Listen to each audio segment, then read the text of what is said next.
Hello everyone, आप लोगों का स्वागत है मेरे एक और वीडियो में। आज का जो टॉपिक होने वाला है वो होने वाला है प्रतियोगिता दर्पण फरवरी माह का, जिसका है ये पार्ट नंबर 2, जिसमें हम सब टोटल 31 से लेकर के 55 नंबर क्वेश्चन तक देखेंगे। 1 से लेकर के 30 तक हम सब सेट 1 में देखे थे। 31 से लेकर के 55 क्वेश्चन तक हम सब सेट 2 में देखेंगे और इसका आखिरी पार्ट आज ही शाम तक मैं कोशिश करता हूँ कि अपलोड कर दूँ। तो फरवरी 2024 का सेट 3 में बचे हुए प्रश्न देख लेंगे। फिलहाल 31 नंबर क्वेश्चन से शुरुआत करते हैं। चैनल पे नए हैं तो चैनल को सब्सक्राइब कर लेंगे। इसका पीडीएफ चाहिए तो टेलीग्राम चैनल का लिंक डिस्क्रिप्शन में मिल जाएगा, जाकर ज्वाइन कर सकते हैं और फ्री ऑफ कॉस्ट पीडीएफ पा सकते हैं। प्रतियोगिता दर्पण एकमात्र ऐसा मैगजीन है जो सबसे ज़्यादा सेल होने वाला मैगजीन है और इससे बहुत ज़्यादा प्रश्न आते हैं एग्जाम में, इसलिए आपको इसको अच्छे ढंग से कर लेना चाहिए। मैं इसलिए इसको MCQ फॉर्म में लाता हूँ ताकि आपको याद करने में आसानी हो और वन लाइनर जो कहानी होता है उससे जो भी इंपॉर्टेंट फैक्ट निकलता है वो मैं आपके समक्ष प्रस्तुत करता हूं। तो इसके लिए आप जो है आराम से बस वीडियो को देखें और याद करने का प्रयास करें। चलिए 31वां प्रश्न, महिंद्रा एंड महिंद्रा समूह के फिक्की के नए अध्यक्ष कौन बने हैं? ऐसे भी आप याद रख सकते हैं फिक्की के नए अध्यक्ष कौन है। आपके ऑप्शन है फर्स्ट नंबर अनीश शाह, दूसरा है विप्लव कुमार देव, तीसरा है अनीश दयाल सिंह और चौथा है राहुल पंडित। तो 31 का सही आंसर हो जाएगा पहला नंबर अनीश शाह। फिक्की का फुल फॉर्म क्या होता है? तो federation of Indian chambers of commerce and industries. इसका अगर आपको डिटेल जानना है तो मैं NCERT इकोनॉमिक्स में पढ़ा चुका हूं। आप चैप्टर नंबर 2 देख लेंगे, राष्ट्रीय संगठन, उसमें फिक्की के बारे में आप जान लेंगे। यह शुभकांत पंडा का स्थान लेंगे, ये भी याद रखेंगे आप सब। 31 का आंसर हो गया आपका पहला number Anish Shah. Question number 32, time person of the year 2023 का पुरस्कार किसे मिला है? आपके ऑप्शन है फर्स्ट नंबर टेलर स्विफ्ट, ये अमेरिकी पॉप सिंगर हैं, दूसरा है क्रिस्टियानो रोनाल्डो, तीसरा लियोनेल मेसी और चौथा है सैम एल्टमैन। तो 32 का सही आंसर हो जाएगा आपका पहला नंबर टेलर स्विफ्ट। अमेरिकी पॉप सिंगर को Time person of the year 2023 बनाया गया है। Time CEO of the year बने हैं Sam Altman, Time athlete of the year Lionel Messi और पिछले वर्ष 2022 में Time person of the year 2022 जो बने थे वो थे यूक्रेन के राष्ट्रपति व्लादिमीर जेलेंस्की। यूक्रेन की राजधानी कीव होती है और यहाँ पे पैसा जो चलता है यानी करेंसी का नाम है हिरियानवी, ठीक है। तो ये Time person of the year 2023 Taylor Swift बनी है, अमेरिकी पॉप सिंगर है ये। क्वेश्चन नंबर 33, विश्व बैडमिंटन महासंघ 2023 की पुरस्कार में किस देश के मनीष रामदास को विश्व के सर्वश्रेष्ठ पैरा बैडमिंटन खिलाड़ी घोषित किया गया है? आपके ऑप्शन है फर्स्ट नंबर नेपाल, दूसरा है पाकिस्तान, तीसरा है बांग्लादेश और चौथा है भारत। तो 33 का सही आंसर हो जाएगा ऑप्शन नंबर 4 भारत। वर्ष के सर्वश्रेष्ठ पुरुष खिलाड़ी बने हैं सियो सेविंग जे, ये दक्षिण कोरिया की हैं। वर्ष के सर्वश्रेष्ठ महिला खिलाड़ी है एन से यंग, ये भी दक्षिण कोरिया से बिलोंग करती है। क्वेश्चन नंबर 34, संगीत में उत्कृष्ट योगदान के लिए मध्य प्रदेश शासन का राष्ट्रीय तानसेन सम्मान 2022 किन्हें प्रदान किया गया है? आपके ऑप्शन है फर्स्ट नंबर मूर्धन्य गायक पंडित गणपति भट्ट हसनगी, दूसरा है रामेश्वर प्रसाद, तीसरा है मधुकर पंडित और चौथा है राजेंद्र प्रसाद। तो 34 का सही आंसर हो जाएगा आपका पहला नंबर। विजेता का संबंध कौन से राज्य से है? तो कर्नाटक राज्य से है, पर अवार्ड कौन सा राज्य देती है? तो मध्य प्रदेश राज्य देती है। और किन्हें मिला है? तो याद रखिएगा मूर्धन्य गायक पंडित गणपति भट्ट हसनगी। चलिए बढ़ते हैं अगले प्रश्न की ओर। 35 नंबर क्वेश्चन नंबर 35, खेलों में उत्कृष्ट प्रशिक्षकों के लिए द्रोणाचार्य पुरस्कार 2023 नियमित श्रेणी में ललित कुमार को दिया गया है। यह किस खेल से संबंधित हैं? आपके ऑप्शन है फर्स्ट नंबर शतरंज, दूसरा है पैरा एथलेटिक्स, तीसरा है कुश्ती और चौथा है हॉकी। तो 35 का सही आंसर हो जाएगा तीसरा नंबर कुश्ती। द्रोणाचार्य पुरस्कार 2 श्रेणी में दिया जाता है, एक हो गया नियमित श्रेणी में और दूसरा हो गया लाइफ टाइम श्रेणी में। इस बार कुल 8 लोगों को यह पुरस्कार दिया गया। आइए नाम जान लेते हैं। आइए देखते हैं नियमित श्रेणी में पहला हम सब देख ही लिए, ललित कुमार कुश्ती से संबंध है इनका, दूसरा है RB रमेश, इनका शतरंज से संबंध है, तीसरा महावीर प्रसाद सैनी पैरा एथलेटिक, चौथा है शिवेंद्र सिंह हॉकी, पांचवा है गणेश प्रभाकर देवरुकर, ये मलखम्ब से संबंधित है। वहीं लाइफ टाइम अचीवमेंट अवार्ड यानी आजीवन श्रेणी में मिला है पहला जसकीरत सिंह गिवराल, गोल्फ से संबंधित है, दूसरा है भास्करन ई कबड्डी और तीसरा जयंत कुमार पूसीलाल टेबल टेनिस से संबंधित हैं। ये द्रोणाचार्य पुरस्कार दिया जाता है यानी कोच को दिया जाता है, जो सिखाते हैं उनको ये पुरस्कार दिया जाता है। तो 5 लोगों को मिला नियमित श्रेणी में, 3 लोगों को मिला आजीवन श्रेणी में, टोटल 8 लोगों को दिया गया है। नाम एक बार आप याद रखेंगे क्योंकि ऐसा पूछ सकता है कि ये कौन खेल से संबंधित है, तो इसलिए ये पूरा एक चार्ट आप देख लेंगे। नेक्स्ट क्वेश्चन देखते हैं, क्वेश्चन नंबर 36, खेल में लाइफ टाइम अचीवमेंट जीवन पर्यंत उपलब्धि के लिए ध्यानचंद पुरस्कार 2023 निम्नलिखित में से किन्हें नहीं दिया गया है, यानी 3 लोगों को दिया गया है, 1 लोगों को नहीं दिया गया है। आपको याद रखना है इसमें मेनली 3 लोग को जो दिया गया है। पहला ऑप्शन है सुश्री मंजूषा कंवर बैडमिंटन, दूसरा है विनीत कुमार शर्मा हॉकी, तीसरा है सुश्री कविता सेल्वराज कबड्डी, चौथा है महावीर प्रसाद सैनी पैरा एथलीट।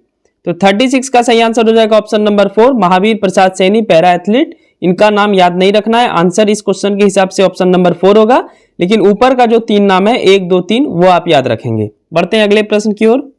चलिए नेक्स्ट देखते हैं क्वेश्चन नंबर 37।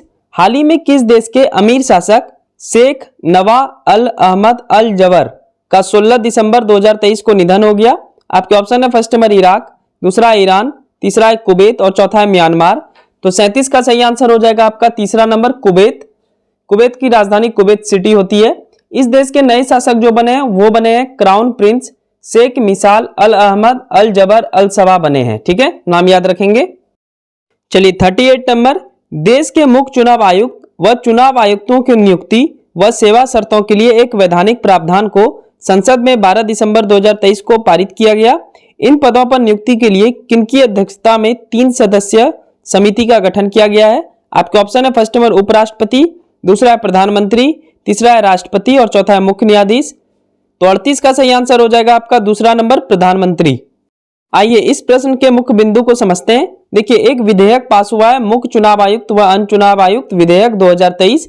इसमें क्या होगा कि देश में मुख्य चुनाव आयुक्त व चुनाव आयुक्त की जो नियुक्ति होगा उसमें 3 सदस्य रहेंगे। मतलब कौन मुख्य चुनाव आयुक्त बनेगा उसमें 3 सदस्य रहेंगे। कौन कौन? तो पहला हो गया लोकसभा के विपक्ष के नेता विपक्ष न होने पर जो भी सबसे बड़ी विपक्षी दल पार्टी रहेगी उसका नेता। दूसरा हो गया एक कैबिनेट मंत्री, यानी जो भी पार्टी रूल करेगी उसका एक कैबिनेट मंत्री, और देश के प्रधानमंत्री। ये तीनों मिलकर चूज करेंगे मुख्य चुनाव आयुक्त। मुख्य चुनाव आयुक्त का काम है भारत में इलेक्शन कंडक्ट करवाना। नोट, यहाँ महत्वपूर्ण बिंदु ये है कि मुख्य न्यायाधीश के स्थान पर अब कैबिनेट मंत्री समिति में शामिल होंगे। यही इसी का प्रावधान लाया गया है मुख्य चुनाव आयुक्त व अन्य चुनाव आयुक्त विधेयक 2023। यानी एक कैबिनेट मंत्री, पहले क्या होता था कि मुख्य न्यायाधीश और लोकसभा में विपक्ष के नेता और देश के प्रधानमंत्री, ये तीनों मिलकर चूज करते थे इलेक्शन कमिश्नर को।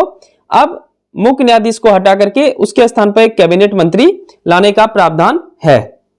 चलिए नेक्स्ट क्वेश्चन 39 नंबर, 13 दिसंबर 2023 को 1 बजे प्रश्नकाल के दौरान कुछ व्यक्ति लोकसभा के संसद भवन में प्रवेश कर गए, जिस वजह से कितने सांसदों को निलंबित करना पड़ा? आपके ऑप्शन है फर्स्ट नंबर 145, दूसरा 148, तीसरा 146 और चौथा 142।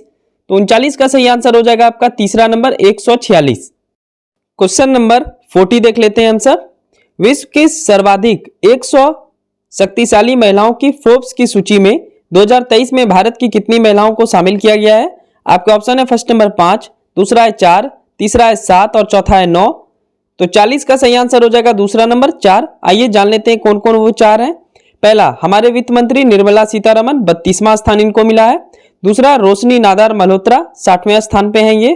तीसरा है सोमा मंडल, 70वें स्थान पे हैं। वहीं चौथा किरण मजूमदार 100, ये 76वें स्थान पे इस बार रही है। क्वेश्चन नंबर 41, विश्व की सर्वाधिक 100 शक्तिशाली महिलाओं की फोर्ब्स की सूची में 2023 में विश्व की सबसे ताकतवर महिला कौन बनी है? आपके ऑप्शन है first number Ursula von der Leyen, यूरोपीय आयोग की अध्यक्ष। दूसरा है क्रिस्टीन लगार्ड, यूरोपीय केंद्रीय बैंक की अध्यक्ष। तीसरा है कमला हैरिस, उपराष्ट्रपति हैं ये अमेरिका की। और चौथा है जॉर्जिया मेलोनी, इटली के प्रधानमंत्री। इटली की ये प्रधानमंत्री हैं। तो 41 का सही आंसर हो जाएगा पहला number Ursula von der Leyen, यूरोपीय आयोग की अध्यक्ष। ये सबसे ताकतवर महिला है, रैंक 1 पे है। रैंक 2 पर है क्रिस्टीन लगार्ड, यूरोपीय केंद्रीय बैंक की अध्यक्ष। रैंक 3 पे है कमला हैरिस, ताकतवर महिलाओं की सूची में तीसरे नंबर पे है कमला हैरिस। और चौथे नंबर पे है जॉर्जिया मेलोनी। ठीक है, तो इस ऑप्शन के साथ, चारों ऑप्शन के साथ आप चारों याद रख लीजिए। चलिए next question, question number 42, Gaza में युद्ध विराम के लिए किस देश द्वारा सुरक्षा परिषद में एक प्रस्ताव लाया गया, जहां महासभा में 153-10 के मतांतर से यह पारित हो गया, यानी युद्ध विराम होना चाहिए। पहला ऑप्शन है सऊदी अरब, दूसरा है ईरान, तीसरा है मिस्र और चौथा है फिलिस्तीन। तो 42 का आंसर हो गया तीसरा नंबर मिस्र। इस प्रस्ताव को अमेरिका द्वारा वीटो किया गया था। भारत ने महासभा में इस युद्ध विराम का प्रस्ताव का समर्थन किया था। ठीक है, तो अमेरिका वीटो कर दिया था और 5 देश के पास वीटो का अधिकार है जो स्थायी मेंबर है? अमेरिका, रूस, फ्रांस, ब्रिटेन और चाइना। चलिए क्वेश्चन नंबर 43, संयुक्त राष्ट्र जलवायु परिवर्तन का COP29 का सम्मेलन कहां होगा? आपके ऑप्शन है फर्स्ट नंबर तेहरान ईरान, दूसरा है बाकू अजरबैजान, तीसरा है पेरिस फ्रांस और चौथा है वाशिंगटन अमेरिका। तो 43 का सही आंसर हो जाएगा आपका दूसरा नंबर बाकू अजरबैजान। अजरबैजान की राजधानी बाकू होती है। चलिए क्वेश्चन नंबर 44 देख लेते हैं हम सब। United nation framework convention on climate change UNFCCC का 28वां वार्षिक सम्मेलन COP28 कहां हुआ? आपके ऑप्शन है फर्स्ट नंबर दुबई UAE, दूसरा है कीव यूक्रेन, तीसरा है बाकू अजरबैजान और चौथा है वाशिंगटन अमेरिका।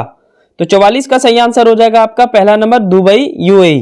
वर्ष 2028 में COP23 का आयोजन भारत में श्री नरेंद्र मोदी ने पेशकश की है, यानी COP28 का जो सम्मेलन हुआ उसमें मोदी जी द्वारा ये पेशकश किया गया कि COP33 जब होगा 2028 में तो उसमें भारत मेजबानी करेगा।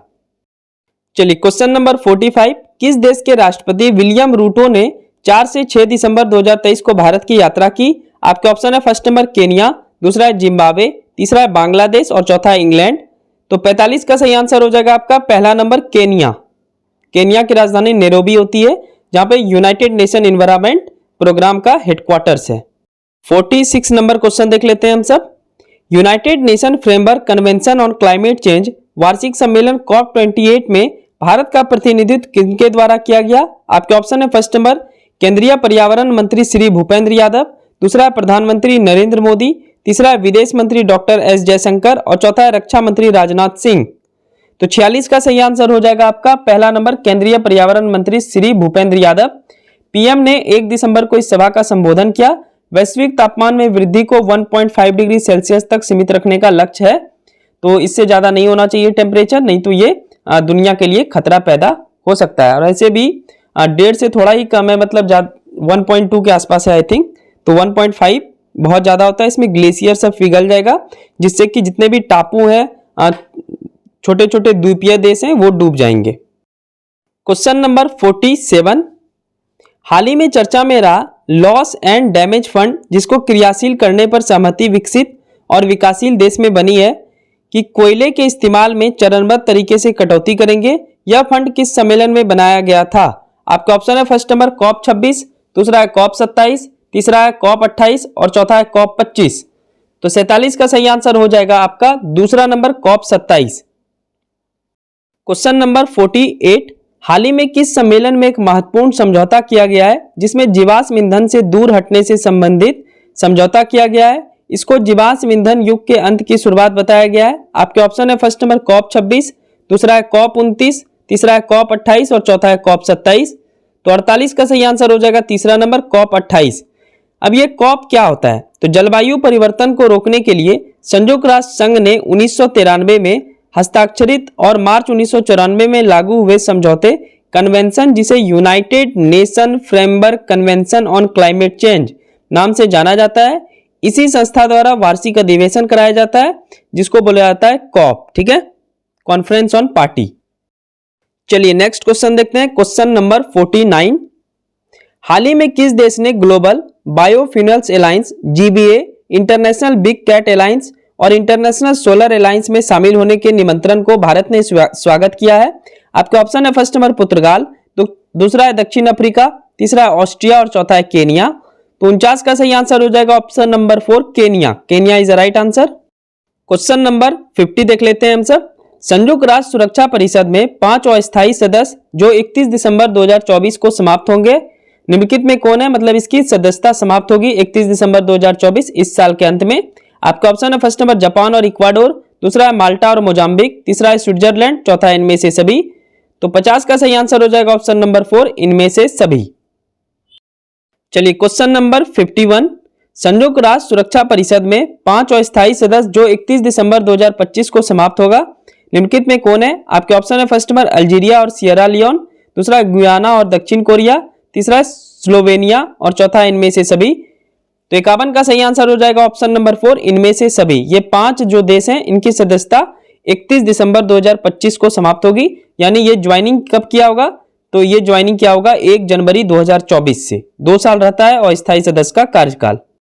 क्वेश्चन नंबर 52 यानी 52 नंबर, संयुक्त राष्ट्र सुरक्षा परिषद के 5 अस्थायी सदस्य जिसकी वार्षिक सदस्यता 31 दिसंबर 2023 को समाप्त हो गई, निम्नलिखित में कौन है? आपके ऑप्शन है फर्स्ट नंबर अल्बानिया और ब्राजील, दूसरा है गैबोन और घाना, तीसरा है संयुक्त अरब अमीरात और चौथा इनमें से सभी।